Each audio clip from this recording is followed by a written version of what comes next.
Buddhai, the Emperor of Rio, sent for Fudaishi to explain the Diamond Sutra.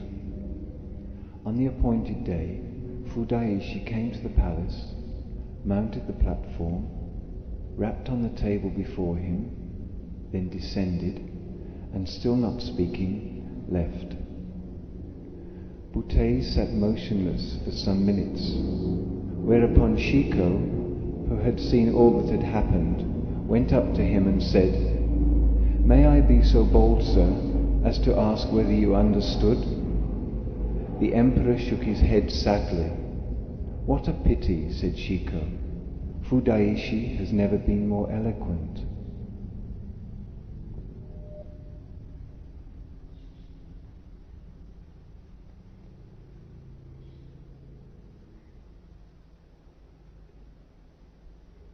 Truth is, it simply is.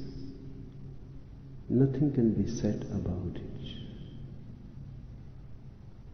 And all that we can said about it will falsify it. There is no need for any explanation. Unexplained, utterly immediate. Truth is, it surrounds you. It is within you, without you. There is no need to come to any conclusion about it. It is already concluded. You are in it. You cannot be without it. There is no way to lose it. There is no way to become distracted from it. You may be fast asleep, unaware, but still you are in it. So those who know truth know well that philosophy is not going to help.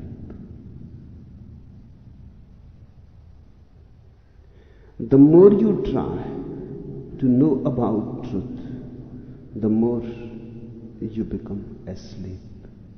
The very effort to know leads you astray. Truth can be felt but cannot be known.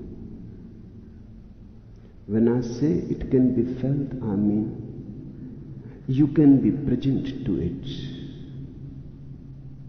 It can be present to you. There is a possibility of a meeting. There is a possibility of becoming one with it. But there is no way to know it. Truth cannot be objectified. You cannot put it there and see it. You cannot hold it in your hand and see it. You cannot examine it from the outside, only from the inside. Only by becoming one with it,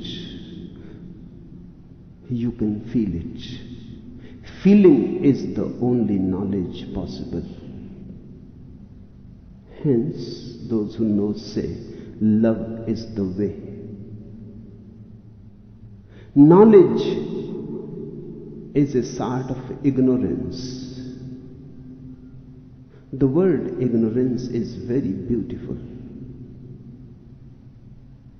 Split it in two, it becomes ignorance. Truth can be ignored. That's what ignorance is. Otherwise, truth is already present.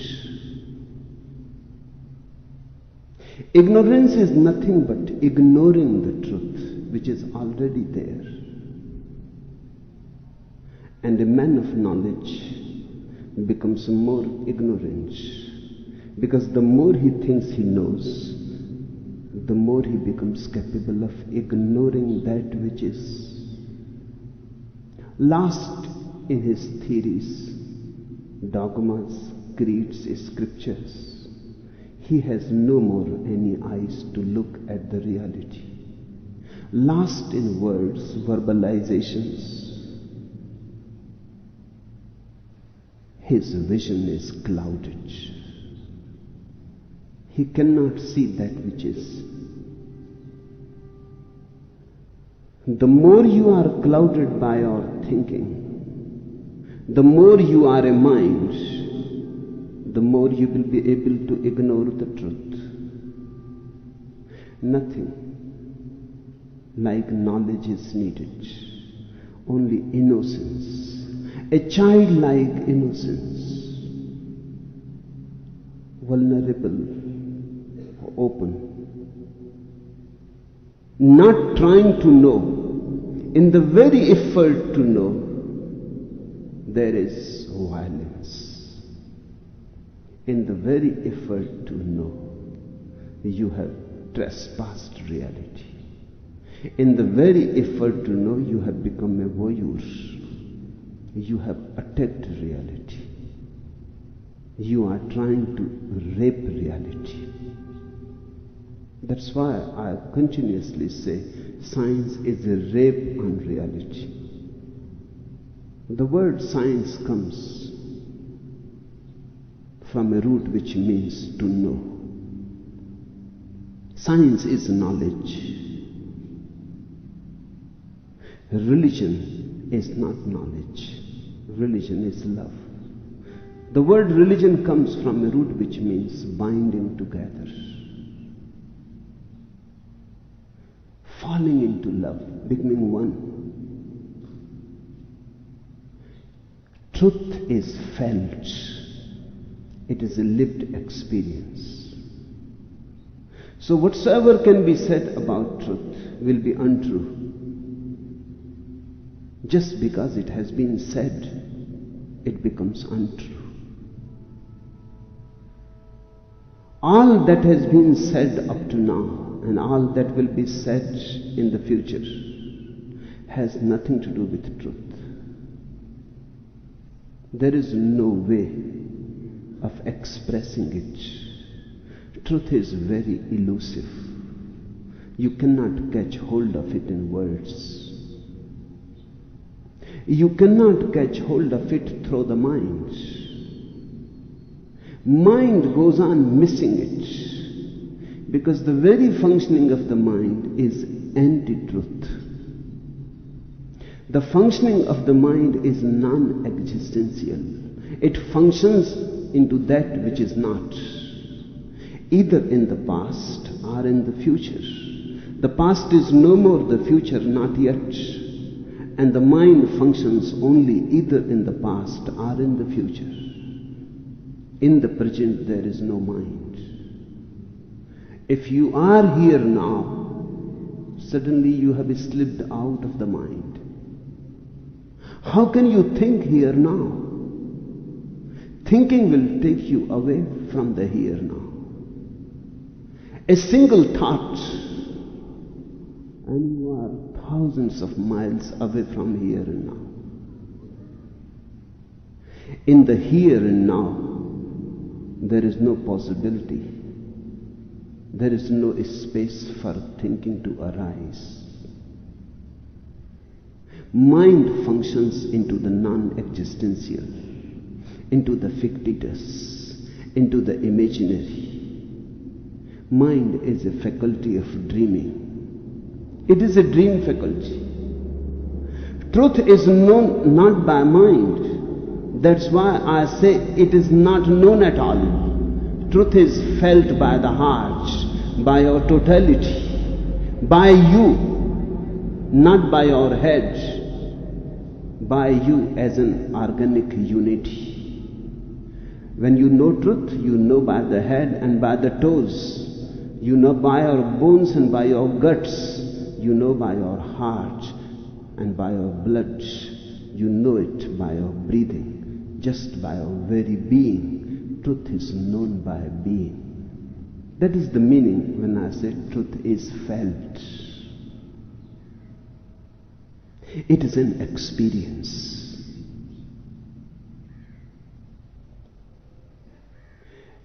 I have heard a monk ask Josu, what is the Buddha? The one in the hall.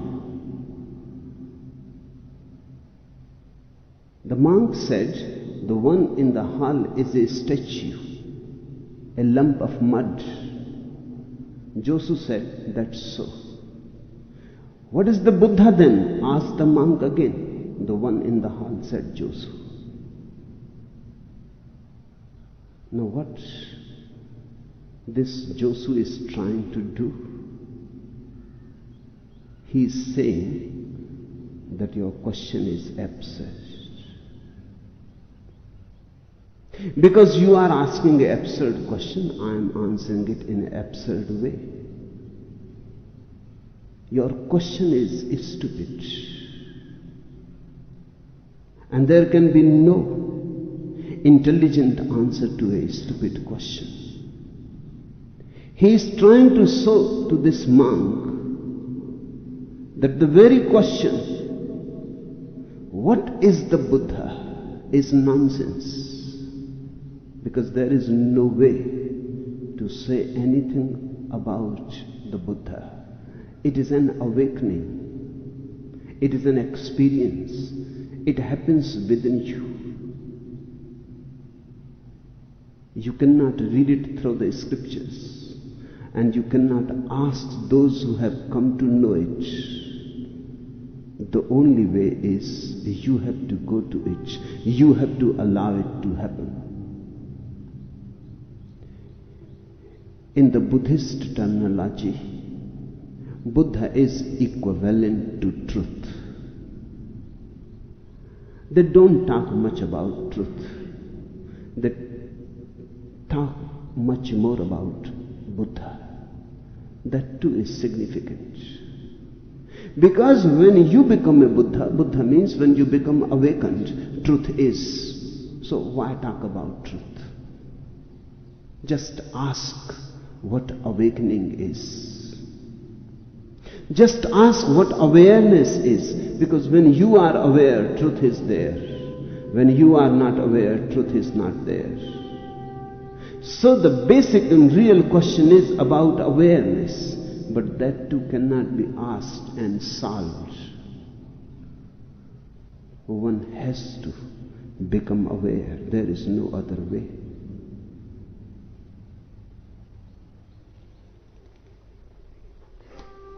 A disciple asked a Zen master, if someone were to ask me 100 years from now, what I thought was your deepest understanding, what should I say? The master replied, tell him I said, this is it. Now what type of answer is this? This is it. He indicated to the immediate reality, this. Vedanta, with the greatest philosophical effort in India, talks about that. Tattvamasi Svetketu, that art thou Svetketu. Zen people talk about this. Certainly their understanding is deeper, because that is again in the future, far away. This is present. This is that. This soul is the other soul. This life is the only life. And this moment is eternity. If you can live this moment, if you can be here this moment, then everything takes care of itself. Then you need not be anxious. Then there is no need to ask. Before you ask, the answer is delivered. The answer has been always there. but we are not aware.